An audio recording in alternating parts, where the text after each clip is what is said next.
Hi friends, today we are going to discuss a very important policy of the country which was announced yesterday. It is called the National Education Policy 2020.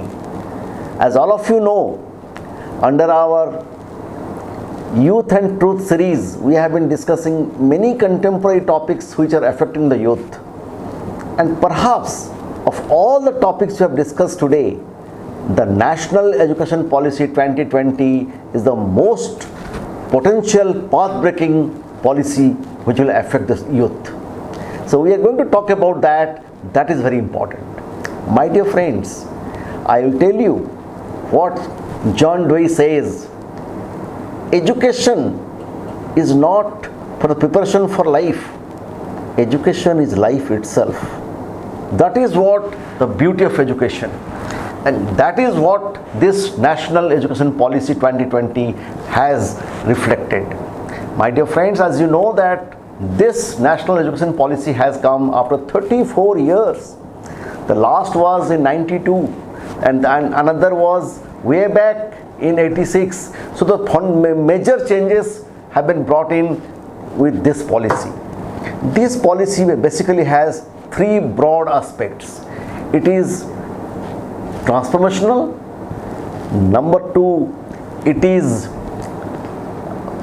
pragmatic, and third is it is specific goal oriented. So as all of you know that the policy says that 5 plus 3 plus 3 plus 4. Now we have come back to a system where 1st to 5th standard would be a three language education system. Preference would be given to regional languages, local languages where the students can be taught. It's a very important change actually. So a student is more comfortable in his own language. That is from the 1st to 5th he will be studying.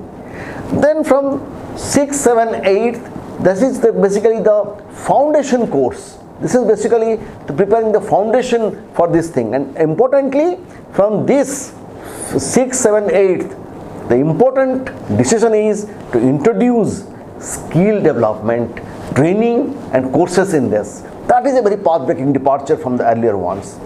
And this foundation course will be again stretched to preparation stage, that is 9th, 10th, 11th. That is also a very crucial period for you. An important thing is that entire school is up to 11th, 1st to 11th, and there are only 3 broad exams. One would be at the 5th standard, one would be at the 8th standard, and one would be at the 11th standard. The examination process has also become very flexible. So this is how the broad changes have been thought of in the school level. Here in school level, they have fundamentally focused on 2 things. One is a student should not be taught only the basics of science or social science or MIL. He should also be trained in skill development practices. That is important for him because that it can give him a lot of employability in future. And when he completes the 11th standard, then the next comes the graduation. Now the graduation is a very interestingly they have done it. That this is where the real transformation has come up. What they have done? They have done that first year, second year, third year. If a student can enter and exit, the autonomy of a student that he can come complete 1 year, he can get a certificate of the first year. If he completes 2 years, he gets a diploma certificate, and if he completes 3 years, he gets a graduation certificate, and if he completes 3 plus 1, he gets a graduation certificate with a research experience. What a beautiful they have done.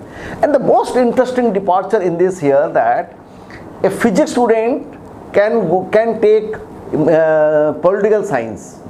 A chemistry student can also opt for commerce. So they have diluted the whole thing. They have introduced certain things which are actually make a lot of lot of changes. A multidisciplinary approach is the focus of the graduation level. After the graduation, the PG could be 1 year or 2 years depending on the course.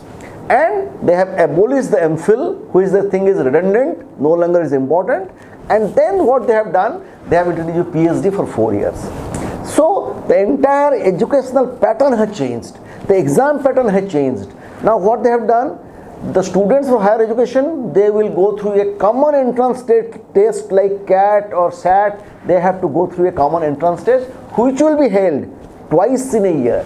That is also an important thing. So, friends, you always understand what the government is contemplated to say.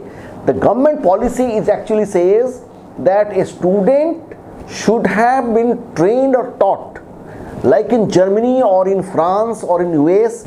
A student should have the ample scope or options to explore. The studies should not be a burden to him. He should enjoy the studies.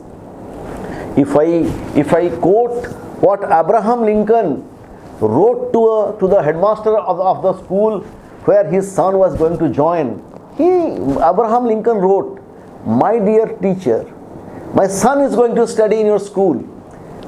Try to teach him humanism. Try to teach him the values of life. Try to teach him how to face the exigencies of life." These are the fundamentals of education. That is what this government has tried to do. Such a beautiful program, such a beautiful policy. It will make a total paradigm shift in the entire thing. That is what is called the National Education Policy of 2020. It breaks all other things. It merges UGC and AICT. It also gives a lot of autonomy to the colleges. They can give certificates. So autonomy is given. Students have got options. The student have got a choice of making an exit and entry at any level at graduation and get a certificate. What a beautiful paradigm is this. This is such an innovation idea that one cannot stop off praising the policy, because one understands that this is the call of the day. This is pragmatic, and nothing is more than pragmatic. I will end up what Jawaharlal Nehru speaks of on education. He says a university should stand for humanism. It should stand for tolerance. It should stand for adventure of ideas. That is what is the call of the day, and that is what the National Education Policy 2020 stands for. Thank you.